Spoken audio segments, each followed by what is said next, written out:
Look, just pleased we managed to get that first win, really. We did everything we could to prepare. Thought they may well be three at the back because they went three at the back in the second half against Coventry and got right back into the game. So I knew it would be a difficult kind of game because of the way they were going to shape up. It was a bit of a 3-4-1-2 kind of system they shaped up with. But I think we dealt with that quite well once we got a grip of it. I think what was pleasing was the experience that I had. I just narrowed up our midfield slightly, and it was a little bit of a lopsided 4-4-2 tonight. So I just narrowed Jacko up in there, and that experience with Foley, Jacko, and Crofty kind of dealt with their movement and their three. And as I say, we had a lovely 20-minute spell, didn't we, where we took the game by the scruff of the neck, and feel very pleased for the players, pleased for the staff, pleased more than anything for the fans that we've got a really positive result tonight. Did that feel like the start of something for you, or did you see things click a little bit? Well, I've seen all I can say is we're showing little signs of improvement each week, really, and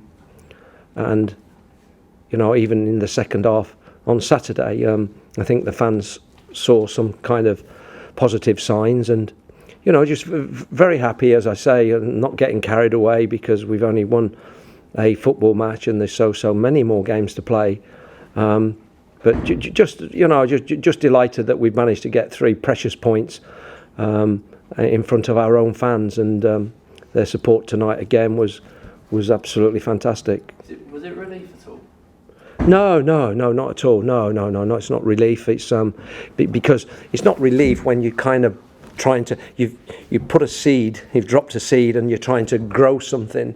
And if you believe in what you're doing, and we can believe in each other, which is what we did, and those partnerships and combinations that we've got start to blossom more and more, and understanding gets better on the pitch, then eventually things will turn right for you, and you will move in the right direction. And I'm just grateful that it happened tonight in our second home game. And were you as pleased, as impressed with Holmes as everyone else seemed to be? Yeah, look, he's taken 2 wonderful strikes. Obviously, maybe slightly fortunate with the corner, but he's put it into the right area. But the first strike was exceptional, and that's something that he is capable of. And then Johnny, he turns up in the right place at the right time, doesn't he? And gets us a really important goal as well. So, no, just really pleased for them, because when you work so hard at something, and we know we have worked hard and prepared as best we possibly can to try and get a positive result. And you can never be certain, but tonight we're grateful that things went our way, and on another night, as we know, they sometimes don't. That's the way football is. Quite a few times tonight, Russell, fans really got behind you personally, directing songs at you. That must have felt pretty good. Well, yeah. Listen. I've really taken to the football club. I don't think I hide that. I've gone out and saying that there is a real heartbeat at the football club. I really do feel as if I'm at home here.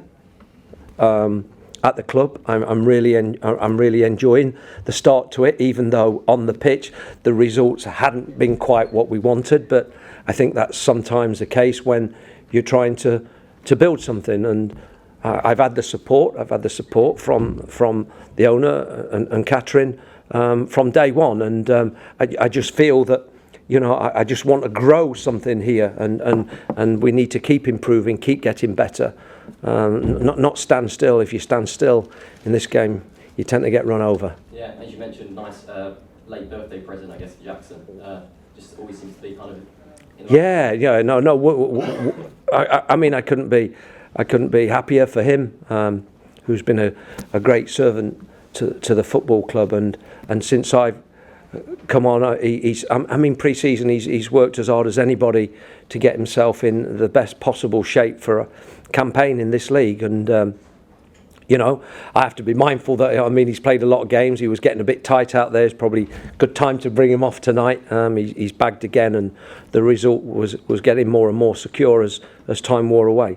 Last time Charlton were in League One, I think he scored 13 goals, so he kind of got double figures. I'll be well happy if he can repeat that. Yeah. He can kind of get that. I mean, he's already on 2, isn't he? So you think that's Well, you know, with some of these older players, they learn to modify their game and be selective sometimes when they arrive in the box, and it doesn't mean Johnny's going to keep arriving in the box, but if he's selective and goes at the right times and he gets the timing right, then we know that he's capable of doing that. We know he can be a goal threat, and let's hope he can get those double figures. I might well buy him a drink or two if he manages to get into double figures at the end of the season. Obviously, the goals were great today, but how important was it to keep that clean sheet? Considering that was my big thing. That was my big thing. I didn't want. I was more thrilled in many ways about getting the clean sheet because it shows a real resilience. It showed no soft side to us. You know, it would have been disappointing, I have to admit, if they'd have got a goal and got themselves back into the game when we'd worked so hard to get an advantage. Yeah, Conte played a huge role in that, in the clean sheet. He's really relishing this opportunity. Had another battle today. It's been look, every game will be a massive learning curve for him, and there's a few little habits that we need to sort out with him and help him. That's the important thing along the way. But you know, he's got some good role models around him, I think, now. The likes of Pearce, the likes of Croft, and you know, I see Brandon. He put something in the programme, and he said that Crofty had lent him an ear to talk to. So I mean, there are some good role models around for our younger players now, and I think that's very important for them. And just, I guess, a little frustration that Nicky couldn't get on the goal sheet. Yeah, he's just got to keep going. It can happen. Yeah, it can happen. It can happen to strikers, and they breed on confidence sometimes, and they need a goal to get going, and then it can be, you know, it's like waiting for a bus, isn't it? Sometimes, you know, you wait for ages and ages, and then all of a sudden, you know, 2 or 3 come at once, and I think, and I hope for Nicky that is the case for him. Russell, what ambitions do you have for the crowd, you know, size-wise? Was you disappointed with the turnout tonight? Oh no, I mean, I'm just so pleased that the people that did make it to the stadium tonight, and of course, people won't be here for one reason or another. They may even be on holiday for whatever reason. But I hope they go away, and I hope they spread the word. The fact that, you know, they've seen their team. They've come here obviously because they wanted to see us. They wanted to see us win.